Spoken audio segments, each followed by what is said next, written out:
अस्सलाम वालेकुम तमाम दोस्त अहबाब को मेरे यूट्यूब चैनल में एक दफ़ा फिर से खुशामदीद है। आज हम एक खुशगवार मौत जो कि एल्बर्ट कैमू की ए हैप्पी डेथ बुक का उर्दू तर्जुमा है, उसका छठा बाब पढ़ने जा रहे हैं। तो बिना किसी देर के शुरू करते हैं। तेज़ रफ्तार ट्रेन उसे शुमाल की जानिब ले जा रही थी। मरसा ने अपना जायजा लिया। वो कंपार्टमेंट में अकेला था। आसमान पर मंडलाते बादलों के साथ साथ ट्रेन पूरी रफ्तार से भागती जा रही थी। उसने अचानक आधी रात को प्राग से इस ट्रेन में सफर का सोच लिया था। अब सुबह होने के आसार पैदा हो चुके थे। वो हीमा का मैदानी इलाका तेजी से गुजर चुका था। ऐसा लग रहा था कि बारिश हो जाएगी। दूर, बहुत दूर कारखानों की बुलंद चिमनियां नजर आ रही थी। मरसा को ऐसे माहौल में ना जाने क्यों रोने को जी चाह रहा था। उसने अपने दोनों हाथों को गौर से देखा, जो उसने अपने घुटनों पर रखे हुए थे। वो अपने इन हाथों को जानता था, पहचानता था। वो इसके अपने हाथ थे, मगर उसे महसूस हो रहा था कि वो इसके काबू में ना हो। इन हाथों की हरकत से उसका कोई ताल्लुक न था। उसने उल्टे हाथ से अपना माथा टटोला। उसे बुखार हो रहा था। दूसरे हाथ से उसने अपनी जेब में से सिगरेट निकाला, मगर दोबारा रख दिया। उसकी तबीयत मतला रही थी। उसने 2 रोज सफर किया, मगर अब ये सफर उसके लिए राह फरार नहीं था। सफर की यकसानियत उसको एक तरफ से सुकून पहुंचा रही थी। ये ट्रेन जो उसे आधा यूरोप पार करा चुकी थी, उसे 2 दुनियाओं के दरमियान झुला रही थी। ये सफर उसे अपने वतन से दूर ले गया था। वो किसी न किसी ठिकाने पर पहुंचा देगा। इस जिंदगी से उसे दूर ले जाएगा जिसे वो भूलना चाहता है। पर अब इसकी एक ऐसी नई जिंदगी शुरू होगी जहां ख्वाहिशात की बादशाहत होगी। एक लम्हा भी बोर होने के लिए नहीं होगा। फिलहाल वो गैर मामूली तौर पर ट्रेन की खाली डब्बे के एक कोने में बैठा था। कोई मुखल होने वाला नहीं था। वो बाहर के मनाजर देख रहा था। उसने अपना सफर जानबूझकर बरसलों तक बढ़ा दिया था। सिर्फ बॉर्डर पर उसे अपना टिकट बदलने के लिए उतरना पड़ा था। वो अपनी आज़ादी के एहसास को बरकरार रखने के लिए इसी तरह अपना सफर जारी रखना चाहता था। वो आज़ाद था, साथ ही अब थक भी चुका था। हिलना जुलना मुश्किल हो रहा था, मगर उसने अपनी उम्मीद को कायम रखा। ट्रेन में सफर करते हुए ये लंबी शबे तन्हाई उसे अच्छी लग रही थी। जब ट्रेन रात की पुरस्रारियत खामोशी में पहियों पर चलकर पटरियों पर भागती जा रही होती और कभी कभी किसी छोटे स्टेशन को बगैर रुके पार कर जाती, ऐसे में सिर्फ प्लेटफॉर्म पर लगी बड़ी खिड़की की चमक दिखाई दे जाती। फिर कभी किसी शहर की रोशनियों के दरमियान कुछ देर के लिए रुक जाती। ये समझने से पहले कि ये कौन सी जगह है, ट्रेन फिर अंधेरों में दाखिल हो जाती।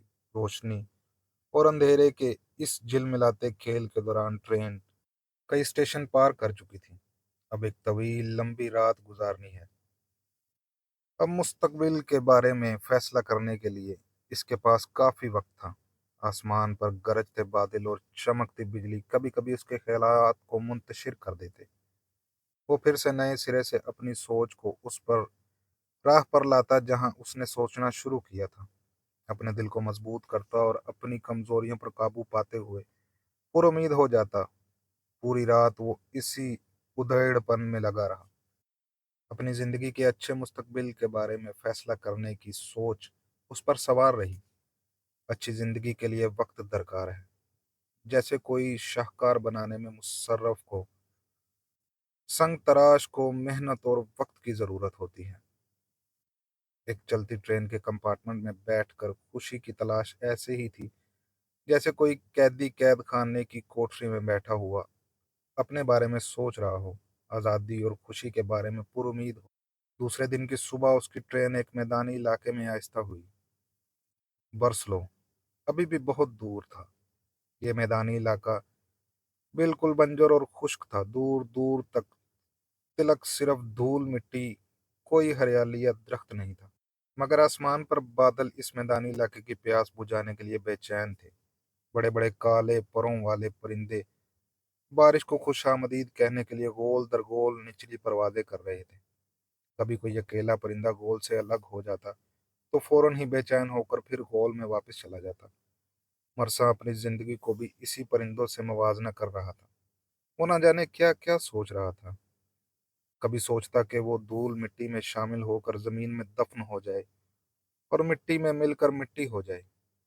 اس کے لاشعور میں کبھی چرچ میں سنی ہوئی یہ بات موجود تھی کہ انسان مٹی سے بنا ہے، مٹی میں واپس جائے گا اور پھر مٹی سے اٹھا لیا جائے گا۔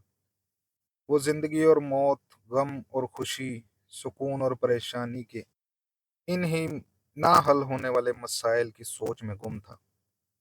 اس نے اپنا ماتھا گاڑی کی کھڑکی کے بند شیشے سے ٹکا دیا۔ اس کے گرم سانسوں سے شیشے دھندلا گئے۔ باہر کا نظارہ آنکھوں سے اوجھل ہو گیا۔ پھر وہ تخیل کی دنیا سے باہر آ گیا۔ چند گھنٹوں کی اور مسافت کے بعد وہ برسلو پہنچ چکا تھا۔ دور سے شہر، کارخانوں کے دھواں نکالنے کی چمنیوں اور بلند و بالا چرچ کے اونچے میناروں کا جنگل محسوس ہو رہا تھا۔ لمبی مسافت کے بعد وہ اسٹیشن سے باہر آیا۔ کسی کاروباری مصروف شہر کی رونق ہر طرف تھی۔ لوگ اپنے اپنے کاموں میں ادھر ادھر آیا جا رہے تھے۔ مرسا نے پہلا وقت مزدوروں کے ایک چھوٹے سے ریسٹورانٹ میں گزارا۔ وہاں ایک غریب لڑکا ہارمونیم بجا رہا تھا، روح کی تسکین کے ناکام کوشش کر رہا تھا۔ مرسا نے دوبارہ جنوب کی طرف سفر جاری رکھنے کا سوچا۔ دوسرے روز وہ ویانا میں تھا اور آدھا دن اور پوری رات سوتا رہا۔ جب وہ سو کر اٹھا تو بالکل حشاش بشاش تھا۔ اس کا بخار اتر چکا تھا۔ ناشتے میں اس نے ابلے ہوئے انڈے اور گاڑھی کریم کھائی۔ اس نے اپنا پیٹ اچھی طرح بھر لیا اور پھر اپنے بھاری پن کو دور کرنے کے لیے ٹہلنے نکل گیا۔ ویانا کی صبح بڑی سہانی تھی، کبھی دھوپ، کبھی چھاؤں، کبھی ہلکی بارش۔ ویانا ایک تازہ دم کر دینے والا شہر تھا۔ میٹ سٹیفن کا چرچ بہت بڑا تھا اور وہ تھک گیا۔ وہ ایک کیفے میں جا بیٹھا۔ شام کو وہ نہر کے کنارے بنے ہوئے ناچ گھر میں گھس گیا۔ دوپہر اس نے بازار میں دکانوں کا شور اور وہاں گھومتی ہوئی خوبصورت عورتوں کے درمیان گزارا۔ وہاں کی عورتیں لبھانے والی تھیں، جیسے وہاں کے باغات میں خوشبو اور خوبصورت پھول۔ وہ بازار اور رہائشی علاقوں میں بلا مقصد گھومتا رہا۔ لوگ سست اور بے فکر دکھائی دے رہے تھے۔ نہ جانے کیوں اسی دوران اسے اپنے دوست روز اور کیپلر کی یاد آئی۔ لیون چھوڑنے کے بعد اس نے پہلا خط لکھا۔ یہ اس کا طویل خاموشی اور سوچ سے آزاد ہونے کا اظہار تھا۔ اس نے لکھا: میرے پیارو، میں یہ خط ویانا سے لکھ رہا ہوں۔ مجھے نہیں معلوم تم لوگ آج کل کیا کر رہے ہو۔ میں تمہیں اپنے بارے میں بتاؤں کہ آج کل میں زندگی گزارنے کے سفر کر رہا ہوں۔ میں نے اپنے بجھے دل کے ساتھ بڑی بڑی خوبصورت چیزیں دیکھی ہیں۔ یہاں ویانا میں معصوم خوبصورتی کو نامنہاد ترقی اور تہذیب نے کھا لیا۔ میں یہاں چرچ یا آثار قدیمہ نہیں دیکھ رہا، بلکہ شتر بے مہار کی طرح شہر میں گھومتا پھر رہا ہوں، شام، تھیٹر اور دل کو لبھانے والی جگہ کی تلاش میں۔ اسی سرگرداں میں روز و شب میرا وقت گزر رہا ہے۔ آج صبح میں نے ناشتے میں ابلے انڈے اور گاڑھی کریم سے اپنا پیٹ اچھی طرح بھر لیا تھا۔ یہاں کے کریم کیا کہنے، یہاں کے ہوٹل کے انتظام کا کیا کہنا۔ مسافروں کا بہت خیال رکھتے ہیں۔ یہاں تفریح کے بہت ذرائع ہیں، عورتیں بہت حسین و جمیل ہیں۔ بس ایک چیز کی کمی ہے، چمکتے سورج کی، جو کبھی کبھی بادلوں کی اوٹ سے جھانکتا ہے۔ تم لوگ آج کل کیا کر رہے ہو؟ اپنے بارے میں بتاؤ۔ وہاں موسم کیسا ہے؟ مجھ بے منظر مسافر کو بتاؤ، جس کا کوئی در و مقام نہیں اور جو ہمیشہ سے تمہارا وفادار ہے۔ پیٹرس مرساں۔ خط لکھنے کے بعد وہ شام ناچ گھر میں گیا۔ اس نے ہینل کے ساتھ شام گزارنے کا پروگرام بنایا تھا۔ وہ وہاں ایک ڈانسر تھی جو تھوڑی بہت فرانسیسی جانتی تھی اور اس کے ٹوٹے پھوٹے جرمن زبان کو بھی کسی حد تک سمجھ لیتی تھی۔ رات 2 بجے ناچ گھر سے نکل کر وہ ہیلن کے ساتھ اس کے اپارٹمنٹ میں گیا، اس کے ساتھ رات گزاری اور صبح اٹھا جب اس نے پیٹھ ہیلن کی پیٹھ سے ملائی ہوئی تھی۔ اس نے کروٹ بدلی۔ ہیلن کے چکنے چوپڑے برہنہ کوہلے شانوں پر بکھرے ہوئے بال اسے بہت حسین لگے، مگر کوئی خاص جنسی رغبت نہیں ہو رہی تھی۔ جو ہیلن کو جگائے بغیر وہ بستر سے اٹھا اور روپے اس کے سائڈ ٹیبل پر رکھ دیے۔ وہ جیسے ہی دروازہ کھول کر باہر جانے لگا، پیچھے سے ہیلن کی آواز آئی: ڈارلنگ، तुमने गलती की है। उसने एस्ट्रिया की करेंसी से सही वाकफियत न होने की वजह से उसने 100 शिलिंग के नोट होने की बजाय 500 शिलिंग का नोट साइड टेबल पर रख दिया था। नहीं डियर हेलन, तुम ये रख लो, तुमने मुझे बहुत खुश किया, उसने मुस्कुराते हुए हेलन से कहा। हेलन के चेहरे पर तशक्कुर का तासार पैदा हुए। वो कूदकर बिस्तर से उतरी और आकर मरसा को दोनों गालों को प्यार से चूमा। यकीनन वो वही बोसे थे जो उसने पहली मर्तबा गैर इरादी तौर पर जज्बात से मलगूब होकर दिए थे। उसने मरसा के जज्बात को भड़का दिया था। मरसा ने दोबारा हेलन को बिस्तर पर लेटा दिया। फिर एक हारे हुए जवारी या जीते हुए जवारी की तरह जो फैसला नहीं कर सका, वापिस दरवाजे पर जाकर मुस्कुराते हुए वो गुड बाय कहता हुआ रुखसत हुआ। कुछ दिनों के बाद मरसा के खत का जवाब मिला। अल्जीरिया से मसूल हुआ। डियर पेट्रस, हम अल्जीरिया में खैरियत से हैं।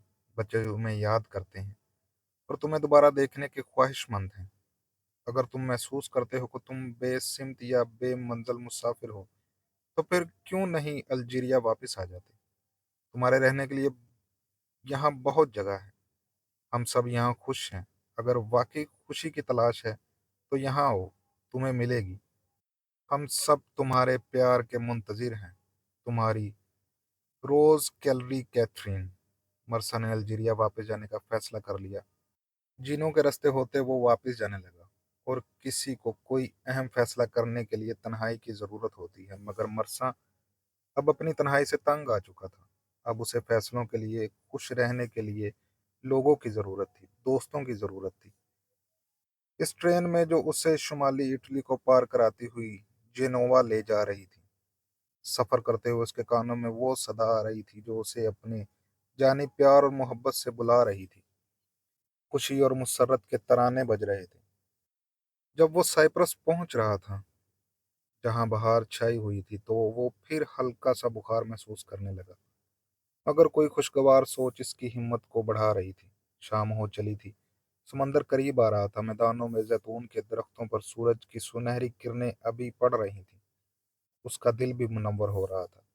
रेल की पटरियों पर भागती पहियों का शोरगुल, बड़े डब्बों में मौजूद लोगों की बुलंदो बाला आवाज में गुफ्तगू, हंसी मजाक कह के अब उसे बहुत अच्छे लग रहे थे। उसका दिल और दिमाग अब उसके हंगामे हम आहंग थे, जैसे ही अपनी तन्हाई और कर्ब से बाहर आ रहे हैं। साथ ही जिनोमा भी आ रहा था, पुर रौनक साहिल समंदर और शहर जहां रात गए तक हंगामा बरपा रहता। वो मोहब्बत का भूखा प्यासा था, खुशी का मुतलाशी, वो ख्वाहिशात जो अंदर से उसके अंदर एक आग पैदा कर रही थी। वो उसे कशां कशां खींचती हुई बंदरगाह के दूसरे सिरे पर वाक़ एक छोटे से तफरीही समुद्री किनारे पर ले गई। वो नमकीन पानी में बेथकान तैरता रहा, हत्ता कि फिर वो इतना थक गया कि उसे अपने जिस्म का भी एहसास नहीं हो रहा था। फिर वो शहर के कदीम हिस्से की तंग और पतली गली में घूमता रहा, नज़ारे करता रहा। 2 दिन वो जिनोवा में ठहरा, बाजारों में घूमते हुए, हसीन औरतों को घूरते हुए, अपने जज्बात पर किसी हद तक काबू पाते हुए, सिर्फ ज़हनी अय्याशी करते हुए। फिर तीसरे दिन वो जिनोवा छोड़कर अल्जीरिया जा रहा था। बहरी सफर के दौरान वो सुबह, दोपहर और फिर शाम को समंदर की मौजों में धूप, छांव, रोशनी और अंधेरे के रक्स पर महव नजर था। वो इस डूबते और उभरती रोशनी के खेल से और कुदरती मनाजर से अपने दिल को, धड़कनों को मवाजना करता रहा। डेक की आरामदेह कुर्सी पर नीम दराज होकर वो सोचता रहा कि उसे सोना नहीं चाहिए, उसे जागते रहना चाहिए, ताकि उसका सोया हुआ ज़मीर जो अब किसी हद तक जाग चुका है, जागता रहे, ताकि जिस्म और रूह को तस्कीन और आराम मिलता रहे। उसे खुद अपने आप को मुतमिन और खुश रखना है। शाम के धुंधलके में वो उल्टा हुआ खुले आसमान को देख रहा था, जिस पर अब तारे झिलमिला रहे थे। दूर समंदर के एक किनारे, जहां जमीन और आसमान मिल रहे थे, वहां शफ़क़ की सुर्खी छाई हुई थी। उसे महसूस हो रहा था कि समंदर साफ शफाफ पानी की इस तरह की एक रूह में भी पाकीज़गी पैदा कर रहा है। उसे इस बात का एहसास था कि वो किस तरह जन से मुखालफ की मोहब्बत का भूखा था। वो सिर्फ शहवत के लिए नहीं पैदा हुआ था। उसकी अब तक की जिंदगी बंदरगाहों पर, ऑफिस में, अपने कमरे में सोकर गुजरी थी। پھر ہوٹل اور ریسٹورینٹ اور رشتہ داروں میں وہ اس خوشی کی تلاش میں سرگرداں رہا تھا جس کے بارے میں اسے اب یقین نہیں تھا۔ اس طرح وہ دوسروں سے مختلف نہ تھا، بس قطع مزاج اس نے اس سے پہلے کبھی دائمی سکون اور خوشی کی نہیں سوچا تھا۔ اب ایک نئی سوچ نے جنم لیا تھا، مثبت سوچ نے۔ اسے ایسا لگ رہا تھا کہ جیسے وہ اب تک اپنے آپ سے جھوٹ بولتا رہا ہے۔ مثلاً اس نے محسوس کیا کہ مارتھا سے اس کے تعلقات کسی محبت پر مبنی نہیں تھے، بلکہ یہ اس کی نشان بے نیازی یا دل ربائی تھی، اور وہ جادو اور لذت جو اس کے ہونٹوں میں تھی وہ صرف ایک خواہش کی تسکین تھی۔ وہ شام کو بازار میں یا سنیما گھروں میں مارتھا کے ساتھ جانا مردانہ فخر سمجھتا تھا۔ جب لوگ مڑ مڑ کر اسے مارتھا کے ساتھ دیکھتے تھے تو اسے اچھا لگتا تھا اور اپنی بڑائی محسوس ہوتی تھی۔ وہ مارتھا کے جسم کے ساتھ کھیلتے ہوئے جنسی لذت سے زیادہ اس بات سے مزہ لیتا تھا کہ اتنے خوبصورت جسم کا وہ مالک ہے، جس طرح چاہے وہ اسے استعمال کر سکتا ہے، برت سکتا ہے۔ مگر اب اسے بھرپور طریقے سے احساس ہو رہا تھا کہ وہ ایسی گھٹیا محبت کے لیے نہیں پیدا ہوا، بلکہ اب سے وہ اس معصوم محبت کی شدت کو محسوس کرے گا جو خدا کسی کے دل میں پیدا کرتا ہے۔ جیسا کہ اکثر محسوس ہوتا ہے کہ زندگی میں جتنی اچھائیاں تھیں اس پر برائیوں کی تہ جم گئی تھی۔ کیلری اور اس کے دوست زیگریو اور اس کی خوش رہنے کی خواہش، ان سب پر مارتھا چھائی ہوئی تھی۔ مگر اب وہ کسی کی پرواہ کیے بغیر اپنی خوشی کے لیے قدم اٹھائے گا، مگر ایسا کرنے کے لیے اسے اپنے آپ کو وقت کے حوالے کرنا ہوگا، اور وقت کے ساتھ سمجھوتا بہت اہم اور خطرناک تجربہ ہو سکتا ہے۔ کاہلی اور سستی صرف کسی درمیانے طبقے کے شخص کے لیے خطرناک ثابت ہو سکتی ہے۔ زیادہ تر لوگ یہ ثابت نہیں کر سکتے کہ وہ متوسط نہیں ہے۔ اسے حق حاصل تھا، مگر ثبوت دینا ضروری تھا۔ یہ خطرہ تو لینا تھا، صرف ایک چیز بدلی تھی کہ وہ اب اپنے آپ کو ماضی کی قید سے آزاد پاتا تھا، اور اس سے پچھتاوے سے بھی، جو کچھ اس نے زندگی میں کھویا اور جو کچھ نہیں چاہتا تھا۔ مطمئن تھا، اس کی زندگی اب اس کے ہاتھوں میں تھی، جیسے برتنا چاہے۔ ان دو طویل راتوں میں جو اس نے ریل کے سفر میں گزاری تھی، اور جو خیالات رات کی تنہائی میں اس کے دل و دماغ میں آئے تھے، ان پر عمل کرنا چاہیے تھا۔ وہ اپنی سوچ پر زندگی گزارنے کے لیے جذبات سے ملغوب ہو رہا تھا۔ وہ ہر رکاوٹ کا سامنا کرنے کا مقابلہ کرے گا، وہ ہار نہیں مانے گا۔ جہاز سمندر میں سبک روئی سے چل رہا تھا۔ سمندر کی لہر نرم روئی سے جہاز سے ٹکراتی تھی۔ سمندر کی تندی اور تیزی میں کمی آ گئی تھی، اس کے خیالات اور جذبات بھی درج تھے۔ اس نے جذبہ محبت اور اپنی لاچاری کو یکجا کر لیا تھا۔ یہی کچھ اس کی غربت تھی اور اس کی دولت تھی۔ اب وہ صرف اپنی نئی زندگی کا آغاز کر رہا تھا، مگر ہوش مندی کے ساتھ، اپنی تقدیر کا سامنا کرتے ہوئے، بلکہ تقدیر کا مالک ہوتے ہوئے۔ پھر وہ دوسری صبح جہاز الجیریا کے ساحل پر خاموشی سے لنگر انداز ہو چکا تھا۔ وہی سمندری روح، آسمان، وہی درخت، وہی بندرگاہ کی مخصوص خوشبو، وہی شہر، وہی مکانات، ہر چیز جانی پہچانی۔ یہاں پہنچ کر مرسا کو خیال آیا کہ ویانا کے بعد اس نے ایک مرتبہ بھی زیگریو کے بارے میں نہیں سوچا تھا۔ وہی زیگریو جسے اس نے اپنے ہاتھوں سے قتل کیا تھا۔ اسے اپنے اندر فراموش کرنے کی اس قوت کو محسوس کیا جو صرف بچوں میں ہوتی ہے، یا پھر مفکر میں، یا پھر بہت ہی معصوم لوگوں میں۔ اسے اپنی معصومیت پر بہت خوشی ہو رہی تھی۔ آخرکار وہ سمجھ چکا تھا کہ اسے خوش رہنے کے لیے پیدا کیا گیا ہے۔